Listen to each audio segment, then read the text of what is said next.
welcome back to my channel Life and Lessons. So in today's video I'm going to tell you how to score good rank in any competitive exam or an MCQ exam.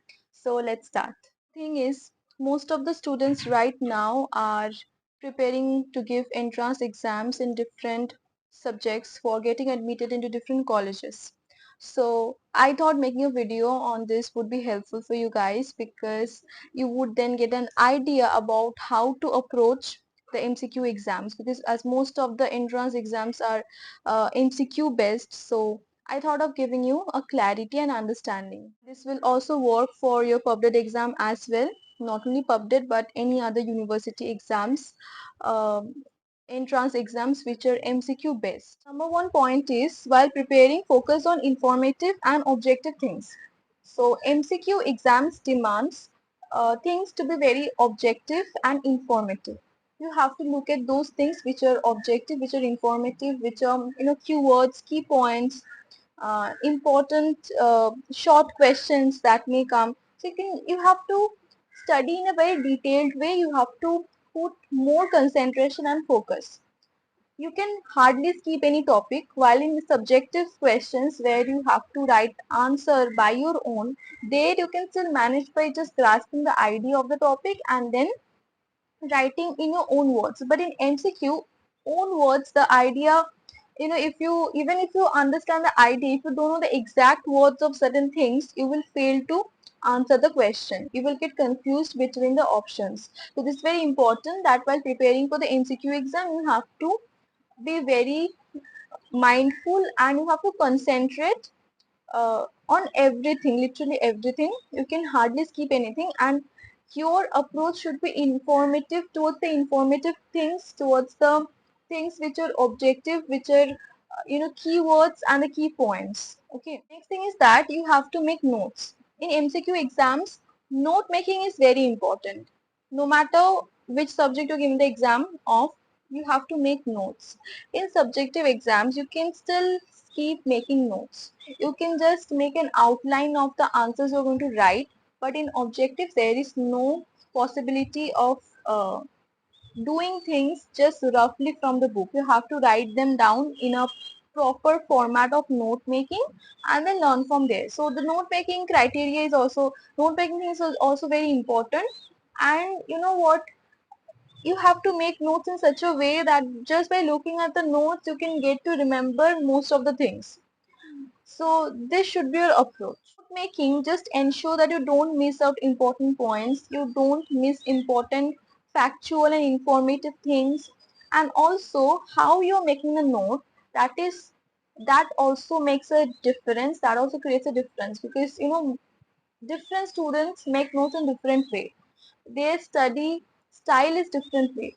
So what I mean by this is that your note making will also create an impact on how you will approach the exam, how you will solve the MCQs that will come in the question paper. If your note making actually aligns with the pattern of question, what the question paper demands, what the exam demands, then you're likely to be successful. But if you make notes of useless and unimportant things, then even if you put in a lot of hard work, lot of efforts, even after that you'll fail. Even after that you will face difficulties, because so proper note making is also important. Not just sit with the book and the pen and the pencil, mark everything and just make notes of everything. No, don't do anything blindly. Just put the efforts exactly in the place where it is necessary. Point is that understand the concepts. Do not mug up things. In subjective questions, you can still get good marks by mugging up things, mugging up answers, and that's really good. That's really helpful. But in MCQ, actually, you have to understand the concepts, because where most of the questions are factual and informative, but most of the questions that are going to come, they're not just factual, but they're also conceptual. You have to have a clear concept of whatever you are uh, attempting the question. You have to have the clear concept of everything. You have to understand everything very deeply. Only then can you select the correct option, because often what happens, if you don't get clear cut understanding of particular topic, you face difficulties, you get tangled between two options. You get confused in two options. So the options are designed in such a way that only the student whose concept is cleared, he or she can get it right and get the marks. So this is how some of the questions are designed. So besides making the factual notes and informative things, besides learning them, you also have to be very careful about understanding the concepts. You have to understand everything in detail in a depth way, especially in history of English literature. As you will see that there are a lot of things which you need to mug up. The writers, names, their dates, maybe their works, but there are a lot of other things as well where you need to understand the concepts, the backgrounds. For example, the socio-political background, why this war happened, why the writer started writing this kind of poetry or prose. So for that you have to clear your concepts about that particular period or the particular topic. Once you complete learning all the factual informations, the objective things, keywords, key pointers, understanding the concepts, after everything is done, you just go and check the cutoffs of previous year. That is important. Only then can you know how much do you need to score in order to be selected. So if you go and check the official websites of the particular college or university where you're applying into or whose entrance exam you're going to sit for, if you look at those websites, you'll get to know if the cutoffs are available there. You can get to know what is the cutoff. Just go and check the previous years. How much rank, then only you can get to know how much rank you need to score in order to be in the top position, be in the criteria of selection. Okay, this is important. After checking the cutoffs, check the number of seats which are available. This also makes a difference. As I said in my previous videos about PubDet, the GMA rank, what you need to score, number of seats available and everything. This goes for every competitive exam, this goes for every entrance exam. So basically the thing is that, you know, according to the number of seats, the students will be selected.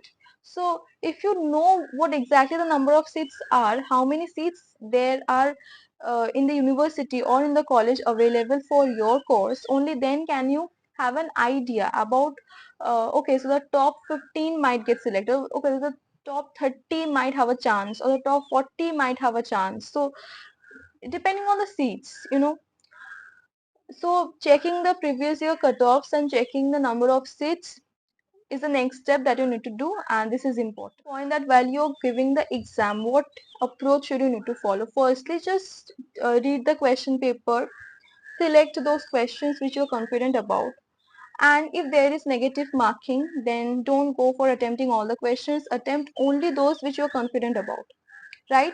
For example, in PubDet, there is a negative marking, so be very careful about that. The next thing is, if there is no negative marking, then you don't have to have that, you don't have to select questions, you can just attempt everything. I will suggest you to attempt everything if there is no negative marking. And the thing is that while answering an MCQ, you have to follow the elimination process.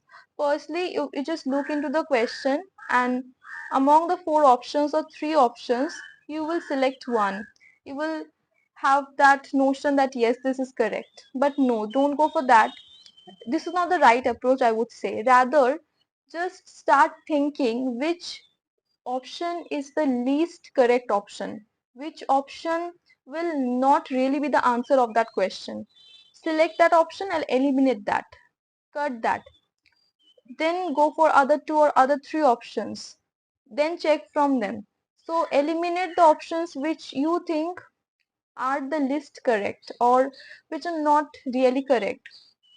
Then at the end you will be left with two options where you will get confused. So there is the main point. You have to think and concentrate as to which option you should choose. Then you will get the correct one. If you have your clear concepts cleared, if you know the facts, and if you have studied well, then definitely you will be able to differentiate between the two options. MCQ is not about choosing the right option from the four options given. It is about choosing from two options, because this is what the test is about. It is not about selecting the correct option, it is about differentiating between which option is more correct than the other. Okay, often you will come across several questions where you will find that yes, both the options are seeming very familiar and uh, very likely to be the answer of that question, but there is the game. You have to be smart while answering that, and you have to get the good marks. These were the things that I thought that sharing with you would be useful, because this is what I think should be the approach of preparing for any MCQ exam or giving any MCQ exam. I think that if you follow this process, you will definitely get a good rank, definitely get selected in your dream colleges and your dream universities. And yes, all the best to you, all the best. Thank you.